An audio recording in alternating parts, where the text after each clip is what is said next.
قرآن پڑھنا، دین پہ چلنا، اگر اس میں جذبہ نفسانیت ہونا تو یہ انجام کے اعتبار سے بہت ہی خطرناک ہے۔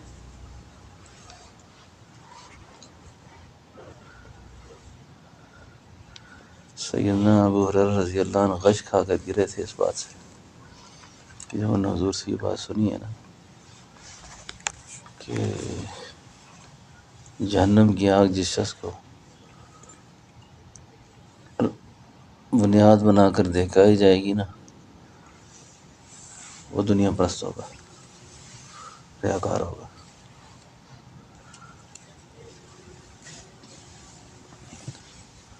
خواجہ غلام فرید کا جو انہوں نے کلام پڑھا،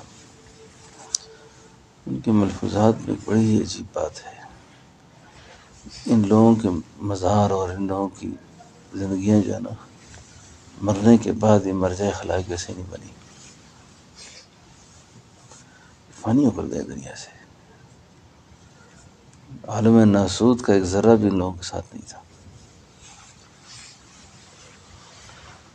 یہ بڑی خاص بات ہے۔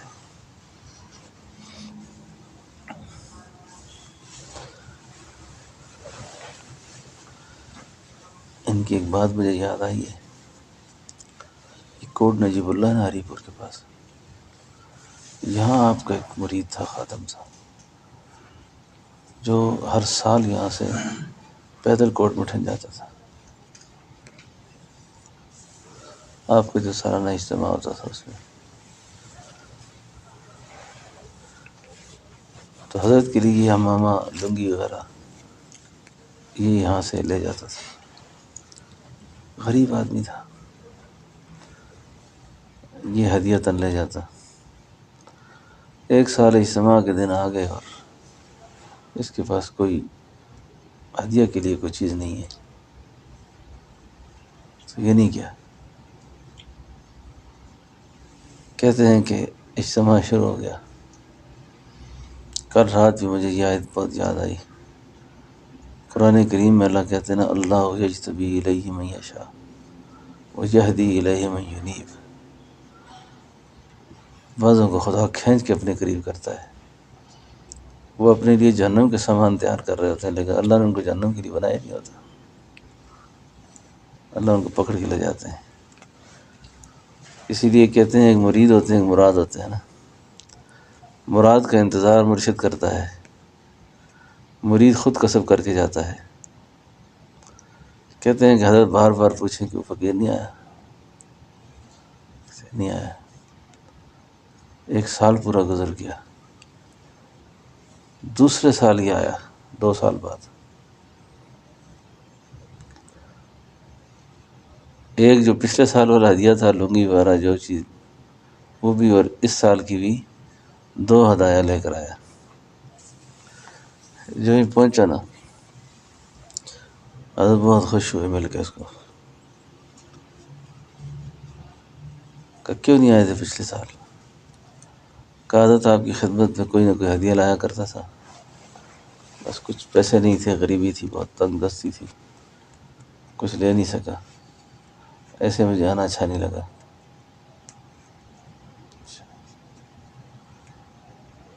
اب کیا لائے ہو؟ کہا حضرت یہ لایا ہوں، رکھا ادھر۔ اور میں ایک ساتھی کو کہا کہ ماچس تیری لے آؤ،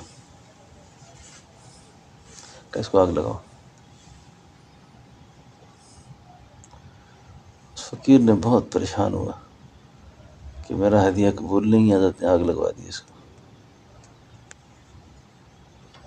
سارے لوگ تماشا کر رہے ہیں، آگ لگا دی ہدیہ کو۔ تو اس فقیر نے پوچھا، حضرت اس بات کی اجازت تو نہیں ہے کہ میں آپ سے پوچھوں کہ آپ نے کیوں آگ لگائی ہے، لیکن میں اپنی اصلاح چاہتا ہوں۔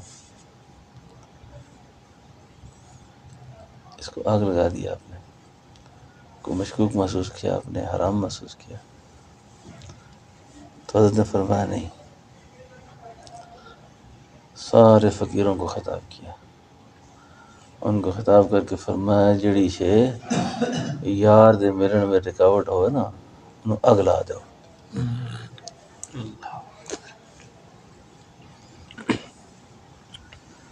کہ ہمارے تعلقات اس وجہ سے ہیں.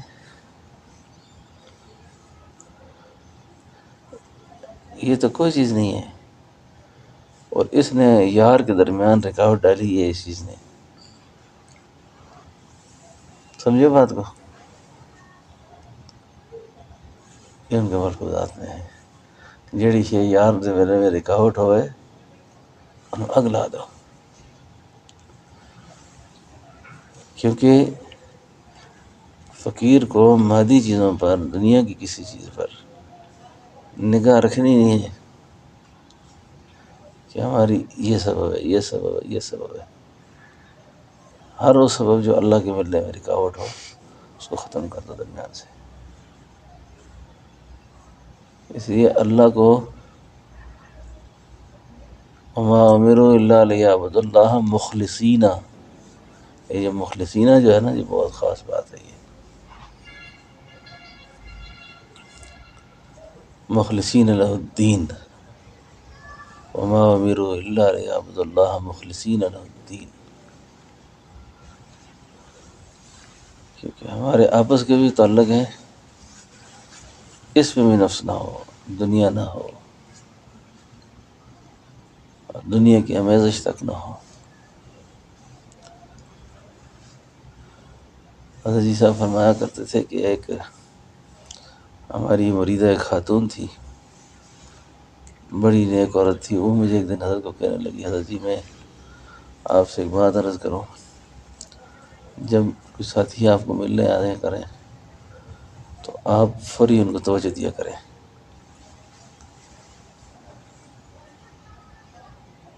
اور ان کے ساتھ تھوڑی سی فکر کر لیا کریں. وہ کہتی ہے کہ میں نے محسوس کیا کہ جو خدا کے لیے آپ سے آ کے ملتا ہے نا، اللہ کے لیے، تو آپ کے قلب پر اللہ کی طرف سے ایک رحمت کا فیضان آتا ہے. جب وہ کوئی دنیا کی بات کرے گا وہ رحمت اٹھ جاتی ہے. اس کی یا کسی کی بھی دنیا کی بات کرنے سے پہلے پہلے اس کا کام ہو جائے، تاکہ سمجھے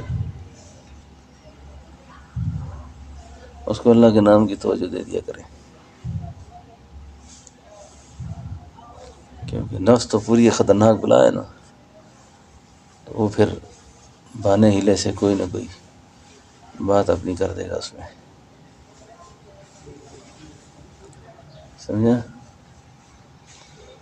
تو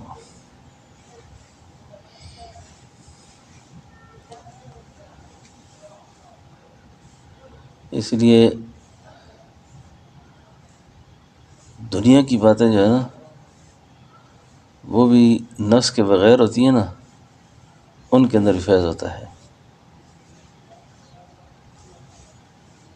اور دین کی باتیں نفس کے ساتھ ہیں، اس کے اندر ظلمت ہے.